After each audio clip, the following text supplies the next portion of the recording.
Kumusta po kayo? Magandang umaga po. Baka nami-miss nyo yung holding hands nyo pag nakaupo. Medyo mga flying kisses na muna ng konti. Salamat Panginoon sa magandang umagang ito. Salamat po sa patuloy niyong pag-iingat sa amin at sa inyong patuloy na pagbibigay namin mga pangangailangan. Patuloy niyo po kami payapain, turuan na lagi magtiwala sa inyo at sa inyo lamang kamay na kumapit. Ang pananalig namin sa inyo, Panginoon, ay lalo niyo pong patibayin. At sa mga panahon na kami nangangailangan na tumulong sa kapwa, bigyan niyo kami ng mapagmahal na puso. Ngayon, humihingi kami ng mensahe sa inyo, Panginoon, na bagay sa aming mga pangangailangan. Kayo po ang mangusap, kayo po ang aming marinig. Dalangin namin, may pasalamat sa ngalan ng Panginoong Hesus. Isaiah 58:7. Share your food with the hungry. Provide the poor wanderer with shelter. When you see the naked, clothe them. What hunger could do? Ano ba ang pwedeng magawa ng gutom sa mga nilalang? 2 Kings 6:24-30, ang eksena ay mayroong digmaan, dalawang kaharian ang naglalaban, dalawang hari, at ang mga tao ang sobrang apektado. Hindi nagtagal, tinipon ng hari ng Syria ang kanyang buong hukbo at kinubkob ang Samaria. Pinaligiran, walang makalalabas, walang makapapasok. Samaria was on lockdown. Ganon talaga sa gyera, ubusan ng pagkain, ubusan ng lakas, patagalan kung sino ang magtatagal.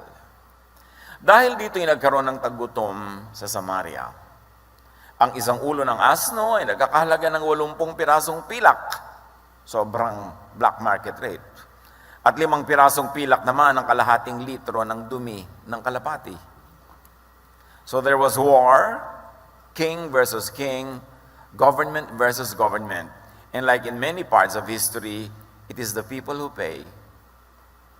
Dalawang hari ang maglalabanan, dalawang gobyerno ang magigera-gera, ang mga mamamayan ang siya magbubuhat ng lahat ng pasanin. There was food shortage. Teknik nung araw yan. Pagka meron kang kalaban na city, meron siyang fortress, naliligiran siya ng mga pader, nasa isang bundok siya. Ang gagawin ng kalaban na sumukuswa sa laka, ay paliligiran ito para walang makapasok na supplies. Walang makapasok na pagkain, walang makapasok na tubig kung pwedeng pigilan ng tubig. Kaya marami mga cities ginagawa nila kung saan merong bukal sa loob ng city mismo. At pagka naubos ang pagkain nila, manghihina sila. Pag nagkasakit sila, manghihina ang loob. Ang maunang kumurap, talo. So there was food shortage. And as usual, like in any war, the poorest and the weakest are the most affected. Minsan, nang naglalakad ang hari ng Israel sa ibabaw ng pader ng lungsod, tinawag siya ng isang babae. Mahal na hari, tulungan po ninyo ako. So, parang sinabi, government, help me. Kasi yung hari yung gobyerno. Sa ganyang mga panahon, kanino pa ba aasa yung mga mamamayan?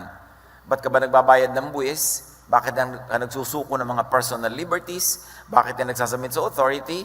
Para yung gobyerno ay mangasiwa sa ikabubuti ng lahat. Kaya, gobyerno ang inaasahan mong gagawa ng paraan para bumuti ang lahat. After all, bakit ka magbabayad ng buwis kung gagamitin lang yung pera laban sa'yo? Bakit ka magsasubmit sa authority kung aapihin ka lang? At bakit ka naman magsusustento sa ganitong gobyerno na walang silbi? So sabi niya, mahal na hari, tulungan niyo ako. Hari kayo, dapat kayong tumulong sa akin. At kayo may kapangyarihang gawin yan. Sinabi niya, sabi ng hari, kung hindi ka tutulungan ni Yahweh, paano nga kita matutulungan? Wala naman akong trigo o katas ng ubas. So in-expect ng hari ang hihingi sa kanya pagkain. Sabi kung hindi ka binibigyan ng Diyos, ako pa ba makapagbigay sa'yo? Naguhugas kamay ang gobyerno. Pagka gusto nilang mangolekta ng buwis, pagka gusto nilang magpataw ng parusa, pag gusto nilang masunod, they invoke the divine rights of kings. That kings have rights from the divine to govern. Pero pag ganitong meron silang kailangan ibigay sa mga tao, sabi ng hari, Diyos na ang bahala sa iyo. So nakikita natin yung gravity of the situation. Tapos nagtanong yung hari, matapos ibaba yung expectation ng babae na, kung pagkain ang hihingin mo, wala ako ha. Kung ang Diyos, hindi ka mabigyan, ako pa. Tapos sabi ng hari, ano bang problema mo? Sumisigaw siya mula doon sa taas ng pader patungo sa mga mamamayan na nasa baba. At sa kabila ng pader, yung army na nakapaligid sa kanila. Ano bang problema mo? Tanong ng hari sa kanya. So he scaled down the expectations and then asked his question. Sumagot ang babae, napag-usapan po namin ng babaeng ito na katabi ko, itong si Kumare, na iluto namin ang aking anak para may makain kami ngayon. Bukas, ang anak naman niya, ang kakainin namin. Kaya naman po, niluto namin ang aking anak at kinain. Nanghingin ko na po ang kanyang anak para iluto, itinago po niya at ayaw niyang ibigay. Can you imagine the gravity of the situation? May mga ina na nabalitaan tayo na natabunan sila ng mga guho ng lindol. Meron siyang sanggol na daladala. Sinusugatan niya ng mga basag na salamin ng kanyang dibdib para yun ang masipsip ng kanyang anak imbes gatas. Tapos ito, yung dalawang inang ito, huy, kainin natin mga anak natin. O sige, anong putahe? So niluto na yung isa, nakain na nila at kinabukasan, kakain na uli sila. Itinago naman itong woman number 2 ang kanyang anak. Dahil sa gutom, nawala sila sa sarili. Very biological, very natural yung maging ina, maging magulang to protect. Pero pag labis na ang yung gutom, merong mas mababang biological need na pwedeng gusto maghari sa iyong buhay, survival. So dahil sa gutom, nawala sila sa sarili, pero nung mabusog, nagbalik ang ulirat ng isa. At least ng isa. Kasi nabusog na eh. Tumama na siguro ang kanyang bodily chemistry. Nakapag-isip-isip na siya, itinago na niya ang kanyang anak. Tumino na nung nabusog. Kaya lang yung isa, yung anak niya ang unang naluto. Hunger could impair good judgment. Kaya hindi marapat na dali-dali ka nang huhusga ng isang taong gutom, ng isang taong labis at matindi ang pangangailangan. Hunger could dehumanize people. That is why hunger should be avoided, minimized, eliminated if possible. And at our personal level, avoid going hungry. Kahit sa pang-araw-araw na buhay, yung gutom ka lang, umiinit ang ulo mo eh. Bilis kayo mag-away ng kasama mo sa bahay, ng asawa mo, kaibigan mo, dahil lang gutom. Avoid going hungry.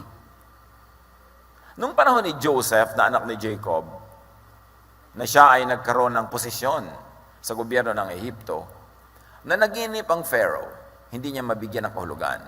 7 bakang matataba, pagkatapos 7 bakang payat. Ipinatawag si Joseph, binigyan niya ng kahulugan ng panaginip.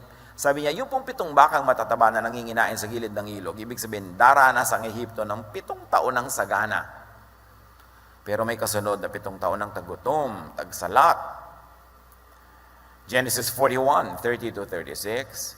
Ang kasunod naman ito ay 7 taon ng tagutom. At ang payo ni Joseph, mag-ipon po, dear Pharaoh, mag-imbak.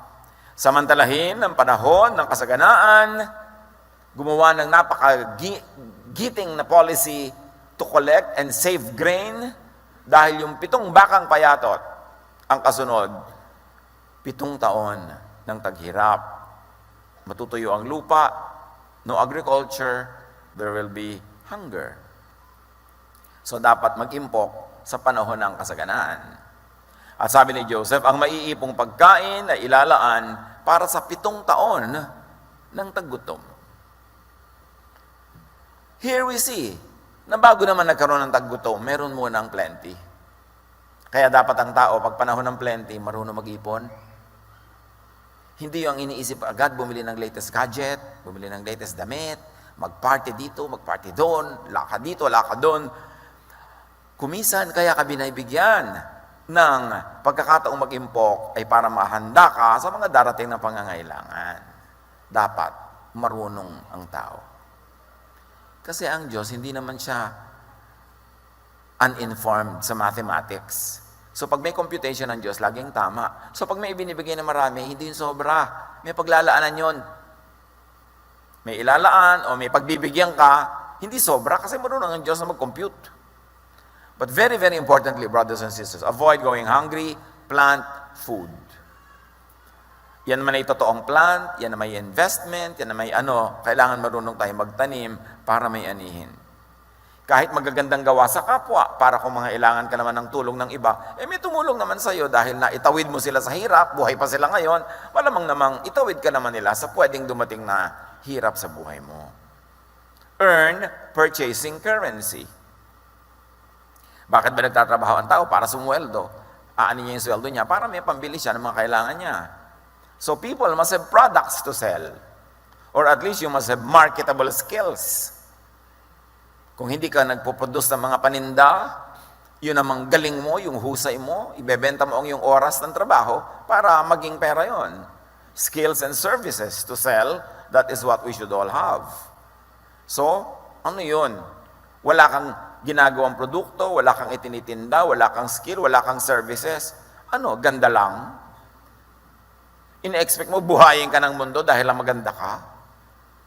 O relasyon lang, bubuhayin ka dahil kapatid ka, dahil anak ka, dahil magulang ka, dahil kapitbahay ka, yun lang, wala ka na ibang ginawang mabuti sa kanila? Kaya normal na tayo'y nagtataguyod ng mga miyembro ng ating pamilya kasi once upon a time, may naaalala tayong panahon ng kabutihan nila sa atin. Pinagsamahan nating maganda, naitanim nila sa atin, nagawa nilang mabuti. So pagdating ng panahon na nangangailangan sila, madali sa puso natin magbigay kasi may nahuhugot tayo mga gunita ng kabutihan nila sa atin, ng pagtulong nila sa atin. Pero yung wala kang malang mahugot, wala kang maalalang ginawa niyang mabuti sa'yo, wala talaga siyang nagawa. So pakakainin mo siya, pakakainin mo naging asawa niya, pakakainin mo naging anak niya, dahil lang kapatid mo siya. Pero wala naman talaga siyang nagawa, wala siyang ginagawa. Ano yun? Ganda lang. Dapat meron tayong tanim para meron tayong anihin.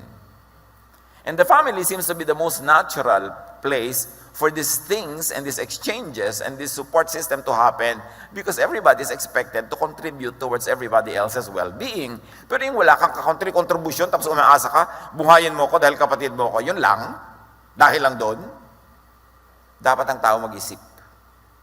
Magtanim para umani. So you plant food, you earn currency, and you save currency. Binibigyan ka lang, ubus-ubus biyaya ka, tapos bukas hihingi ka na naman. Dapat pahabain mo yung panahon na pwedeng may available ka na nakatago dyan, nakaipit-ipit, para hindi ka lagi manghihingi. Save currency. And on a practical level, always stock up on food, on medicines and basic necessities. Kasi hindi mo alam. In peaceful times, in troubled times, mabuting may nakaimbak. Who can be secure? Who can feel secure?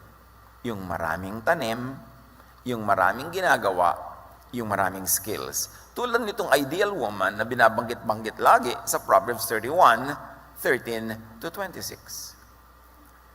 She selects wool and flax and works with eager hands. She is like the merchant ships, bringing her food from afar. So isang ideal na babaeng magaling magtrabaho, magaling mag-trade. She considers a field and buys it, investment. Out of her earnings, she plants a vineyard. So yung ipangtatanim niya, kinita na niya sa iba niyang ginagawa. So ang pera napapaikot niya. She sets about her work vigorously. Her arms are strong for her tasks. So isa siyang babaeng malakas, ang braso, ang bisig, mahilig magtrabaho, malakas ang katawan. She sees that her trading is profitable and her lamp does not go out at night. You see, she is full of wisdom. She doesn't only trade, she sees that it will have profit. Hindi lugi. Marunong siyang tumantya, marunong siyang mag-timing, marunong siyang mag-isip kung paano palalagyan ng negosyo, at hindi siya nauubusan ng langis sa gabi. Organize siya. Hindi yung nagigisa siya ngayon, ay may bawang, tapos sumasagitsit ng mantika, ay wala palang sibuyas. Anak, takbo sa tindahan, bili ng isang sibuyas. Ay wala pala tayong asin. Kulang-kulang. Di bale kung talaga walang pambili eh. Pero yung may pambili, tas kulang-kulang. Ibig sabihin lang ng burara. So, her lamp does not go out at night. Hindi yung sa kalagitnaan ng pagluluto niya, ay walang gas. Nahilaw na ang sinaing kasi bibili pa ng gas. Hindi ba pwedeng may extra tank? 3 nga ang eyebrow eh.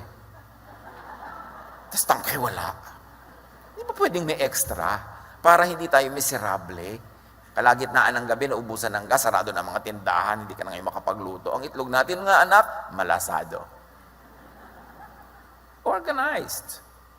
In her hand, she holds the distaff and grasps the spindle with her fingers. So marunong siya mag-weave, marunong siya mag-crochet, marunong siya mag-tatting, marunong siya na manulse, maghilbana, marunong siyang gumawa ng mga butas ng butones, marunong siyang gumawa ng mga ohales, etc., etc.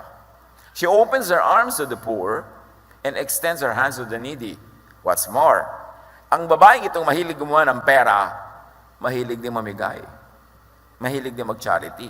Hindi yung puro pera, puro pera, puro pera, puro pasok. Marunong siya magbigay sa tamang panahon at sa nangangailangan. She's full of love and charity. And she's helping others. Your best investment is your investment in people. Yung mga tinulungan mo, minahal mo, inibig mo, hindi lahat yan tatanaw, pero hindi ka masisiro. Napaka-importante. When it snows, she has no fear for her household. For all of them are clothed in scarlet. Pag tag-ginaw, wala siyang worry. Kumpleto sila ng mga pangginaw at dekalidad ng mga pangginaw. She makes linen garments and sells them and supplies the merchants with sashes. Ang dami niyang paninda. She is clothed with strength and dignity. She can laugh at the days to come. Sabi na ibang version, she is secure about the future. Hindi siya nagwo-worry about needs, about this, about that, kasi marami siyang ginawa para mag-impok, para kumita, at meron siyang nakaimbak ng mga pangangailangan. Sa ating pang-araw-araw na buhay, mga kapatid, save, keep food and other basic necessities in your house. Hindi tatakbo ka kung may kailangan. Paano kung sarado? Lalo sa ating bansa, ang daming disaster na dumadating. Isa tayo sa mga pinaka-prone to the effects of climate change. So for disasters like storms, earthquakes, volcanic eruptions, meron tayong 28 active na bulkan. And for disasters like epidemics, kung minsan nagkakaroon ng partial or full paralysis of the economy, nalalagot ang mga kuryente, nawawalan ng tubig, nawawalan ng water supply, gumuguho ang mga tulay, walang food supply, and sometimes there will be public and health services disruption. There could even be a breakdown of law and order when people grow hungry, when people become desperate. Dapat ang tao handa. May inimpok, may itinabi. Survive the initial blow or the initial shock. Hindi naman yung lumindol, unang nalaglag pa lang na hollow blocks, patay ka na. Tapos nawala ng supply ng pagkain, one day pa lang wala ka na. Yung next meal, wala na. Survive the initial and even the prolonged disruption of civilization. Kasi pag kami mga ganito, mga suliranin, syempre, minsan nagsasara ang mga bangko, hindi mo rin mai-withdraw ang pera mo, dapat meron ka namang pete ka sa bahay man lang. Nagsasara ang mga palengke,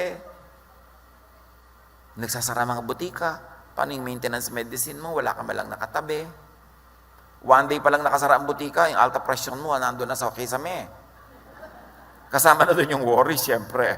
Di ba? Pero kung may nakaimba ka dyan, she can laugh at the days to come. Sabi mo, kahit 3 buwan, pwede. Kasi meron ka nakatabi. Yun naman ay kung may pambili. Kung wala talagang wala, wala tayong magagawa dyan.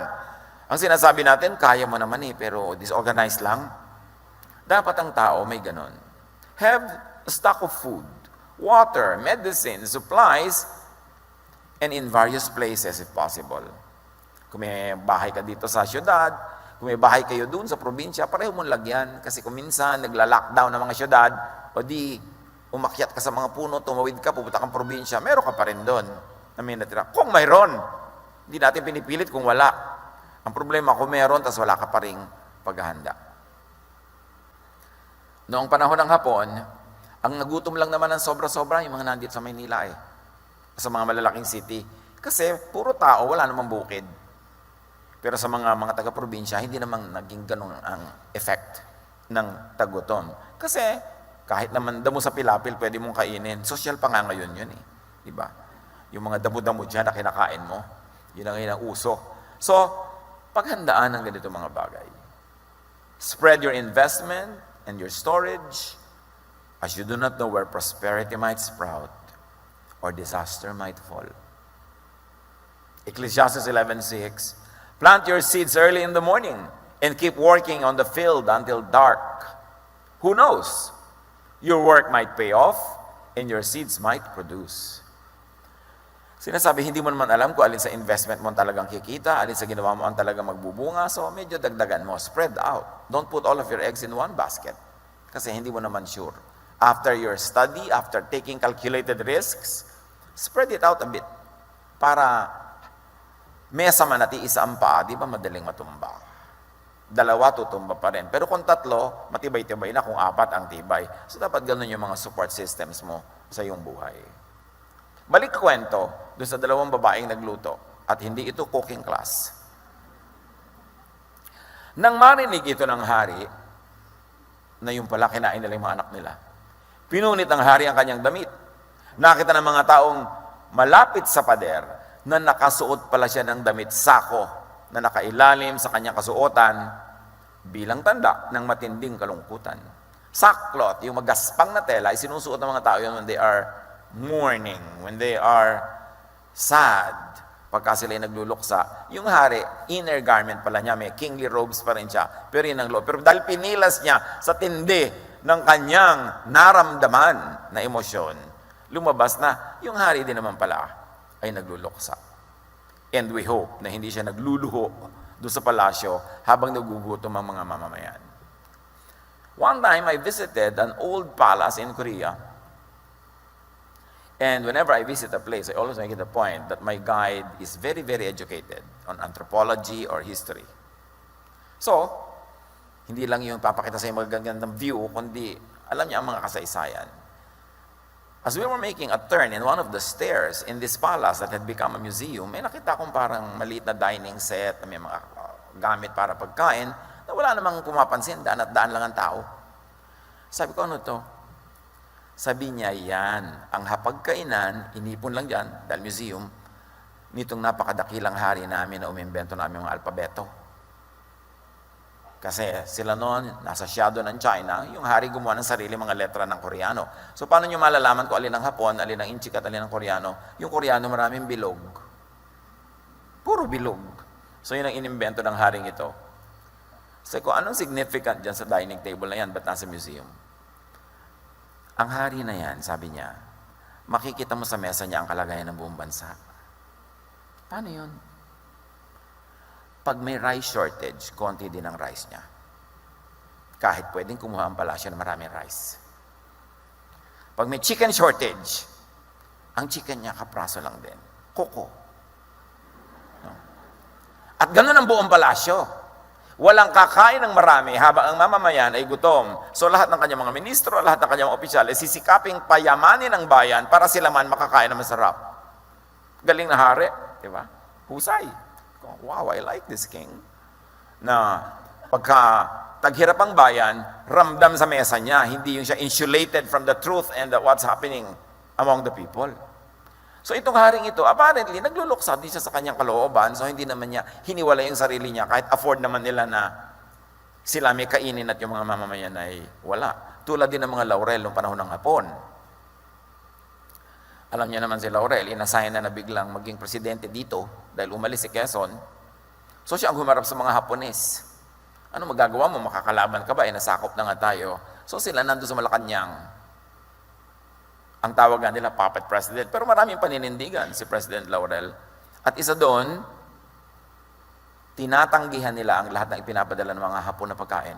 Nagpapadala sa Malacanang, mga delata, kahit pa nga yung mga PX galing Amerikang nasamsam ng mga Hapon, mga pagkain pinapadala sa Malacanang, the Laurels refused this.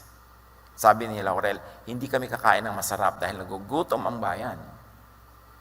Hindi kami hiwalay sa bayan. Kami ay bayan din.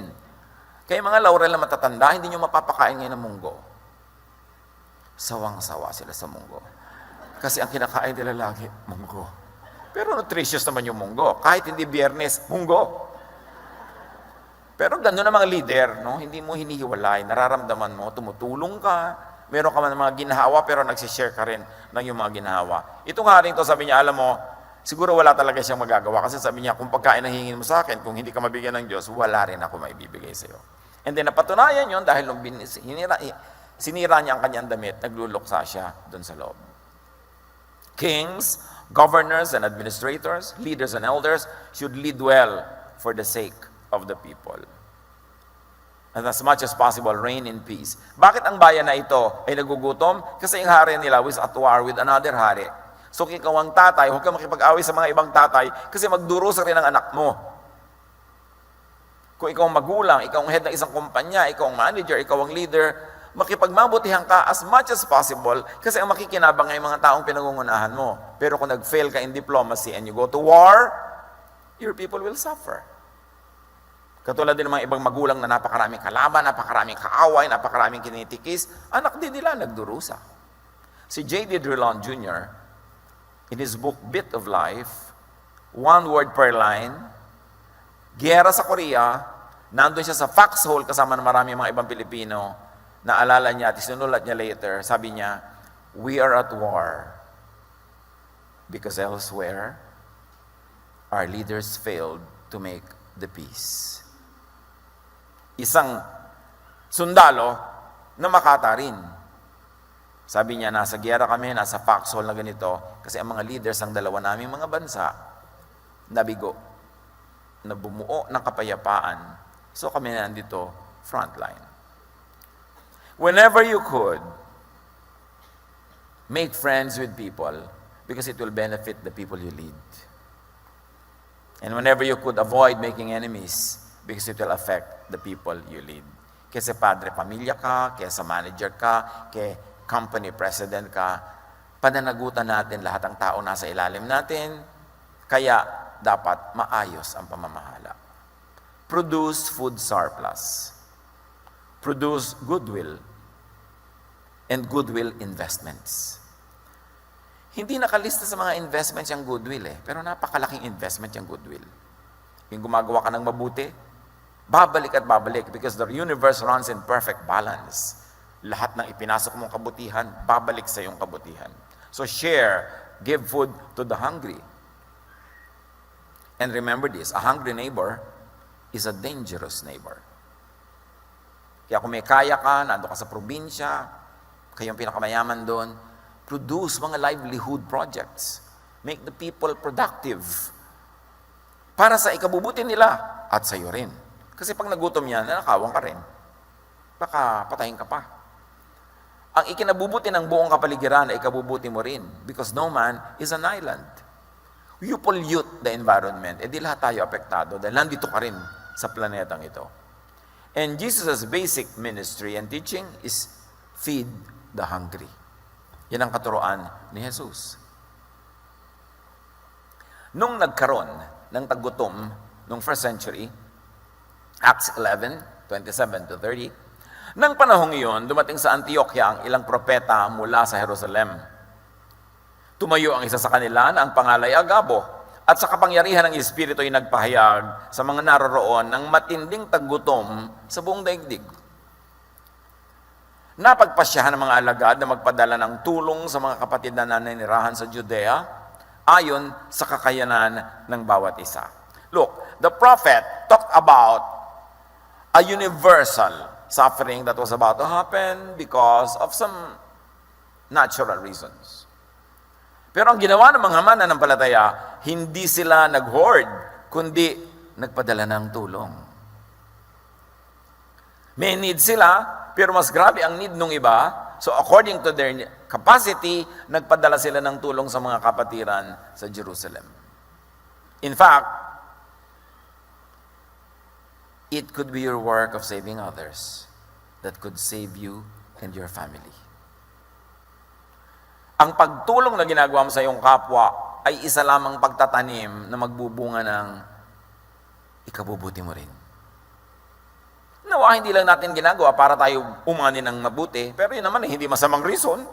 Although may higher reason na gumagawa ka lang ng mabuti dahil mabuti ang kalooban mo, pero hindi naman masamang gumagawa ka ng mabuti para may mabuti rin mangyari sa iyo. It's not bad. It's investing in the universe that runs in perfect balance. Because in the scheme of things, you keep only what you give away. And you lose what you selfishly try to keep for yourself. Kahit si Jesus sinabi yun, those who will love their life will lose it, and those who will lose their life will find it. Maraming ironies ang buhay because you reach the east by sailing west. You receive by giving. You live by dying. Mahalaga mga prinsipyo na pag nagdugtong sa isang circle, that's the beginning and the end, the Alpha and the Omega, the description of the Lord Himself. Matthew 25, 31 to 40, yung lagi nating binabalik-balikan na kwento, tinipon ng Diyos sa mga tao, hiniwala yung mga gagantimpalaan sa paparusahan. Halika kayo, mga pinagpala ng aking ama, sabi ng anak. Pumasok kayo at tanggapin ang kahariang ihanda para sa inyo mula pa nang likhain ang daigdig. Maaari yung mga tinatawag na paraiso, langit, kaligtasan, etc. Sabi ng anak, halika kayo, tanggapin nyo para ito sa inyo. Sapagkat ako'y nagugutom at ako'y inyong pinakain. Nauuhaw at inyong pinainom. Isang dayuhan at inyong pinatuloy. Hubad at ako'y inyong dinamitan. Nagkasakit at inyong dinalaw. Nabilanggo at inyong pinuntahan. Tandaan ninyo, nang gawin ninyo ito sa pinakahamak sa mga kapatid kong ito, sa akin ninyo ito ginawa. At ako magsusukli. This is faith. So they were saved because of what they did. And they did that because they believed in the basic teaching of God, goodness to other people. Faith in action. Faith saves. Hindi lang faith sa doktrina. Hindi lang faith sa formula ng salvation. Faith sa tinuturo ni Jesus na gumawa ka ng mabuti. Kasi alam niyo ba, kailangan mo ng faith para ka gumawa ng mabuti? Dahil maraming panahon yung ibibigay mo, kailangan mo rin eh. Yung kabutihan mo, ikaw mismo nangangailangan na ikaw muna ang tumanggap. So it takes faith in God, in the truth that God says, in the power of God. It is that kind of faith that will move you to do good, even though the reasons outside and near you tell you that you must be selfish. Faith yun. Faith in action. Crisis brings out heroes. Noong mga bata pa kami mga taga Los Baños ang tatay ko, taga Bulacan naman ang nanay ko. Pero nasa Los Baños kami, lagi kaming nadala ng tatay ko sa mga kamag-anak niya sa Cabuyao, Laguna. Kami ang mga taga Los Baños. Ang mga apelyido ng mga taga Cabuyao, De Juras, kasi yan ang line ng nanay ng tatay ko. At meron doon isang matanda na lagi kami nagmamano, lagi nagkukwento mga tatay ko at nanay ko tungkol kay Lelong Tura. Hero, si Lelong Tura. So, bata pa kami, hero na siya. Dahil pala nung giyera, nung matatapos na ang giyera at ang mamatid sa Cabuyao ay na-liberate na mula sa Hapon, nagkaroon na ng semblance of peace. Lahat ngayon ng mga tao, especially mga kamag-anak sa ibang lugar na under the Hapon pa, tumakas sa mga lugar nila at nagpuntahan doon sa lugar na yon at doon nanirahan kasi wala na doong Hapon. Pero wala naman silang bit-bet. So puro sila pakainin. At ito daw si Lelong Tura, palibas at may mga bukid, ang haba-haba ng mesa ng mga kumakain sa kanyang bakuran, kung magsaing ay talya-talyasi, kung magpakain ng tao ay kutakot-takot. Kaya nang tinatanong ng mga magulang ko, dahil nagpunta rin sila doon para takasan yung mga Hapon, it was not very long, but who knew how it would end and when? Pero hanggang ngayon, natatandaan ko pa yung pangalan niya dahil nagpakain siya at kasama yung mga magulang ko sa pinakain niya nung panahon ng Hapon. So, ipinapaalala sa amin yun. Dapat kayo mga magulang, sabi sa mga anak nyo, anak, may utang na loob tayo sa ganong kamag-anak natin, tinulungan tayo ni ganun, para marunong silang tumanaw. Marami mga pamilya hindi marunong tumanaw. Tinulungan mo, ginawa mo ng mabuti, hindi alam ng mga anak, hindi nila kinukwento. So, nilalampas-lampasan ka lang ng mga bata, baliwala sa kanila na ikaw pala ang nagdugtong sa kanilang mga pangangailangan. May bayad din yun because the universe runs in perfect balance. Pag hindi ka nagbayad ng kusa, sisingilin ka ng universe. But crisis brings out heroes and villains. Katulad nung immediately after the war, kasi bata pa ako, umabot ako sa ganyang mga kwento. May mga pamilya, makapili yung mga yan, noong panahon ng hapon, nagturo yan ng mga gerilya. Tanda pa ng mga tao kasi panahon dapat ng kabayanihan, naging kontrabida ka. Yung mga panahon ng pangangailangan, naging hoarder ka instead of a sharer. Nagsamantala ka pa, nagtaas ka ng presyo. Ano po? Face mask, 3,000 pesos. Sure kayo? Lilipas din ang crisis na ito, tandaan niyo yung pinagkagawa niyo sa buhay na yan. Diba? Dahil may balik yan, nagsasamantala ka sa pangangailangan ng kapwa. Nothing is permanent, not even a crisis. Kahit ang pinakamalakas na bagyo, nauubusan din ng tubig. Walang nagtatagal. Tandaan natin na pag lumipas ang panahon ng pangangailangan, anong gunita ang iniwan natin tungkol sa ating pagkatao, tungkol sa ating behavior, at lalo na tungkol sa ating pagiging followers ni Jesus. Let the peace of God, let the love of God reign in your heart in moments of hardship. Right now, the planet is going through a great challenge, pero napakarami ng pinagdaanan ng planetang ito. Idalangin natin sa Panginoon kung paano tayo magiging liwanag, paano tayo magiging extension of God's love, kung paano tayo magiging creative in helping. Let moments of crisis bring out the Jesus in us and the best in us. Sabi sa Isaiah 58:7, share your food with the hungry. Provide the poor wanderer with shelter.